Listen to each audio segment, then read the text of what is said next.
ये बुग्गी की सवारी गांव की।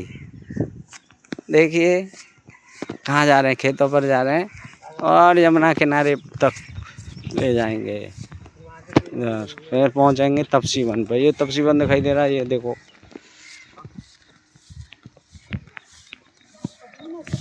ये बच्चे भी साथ में और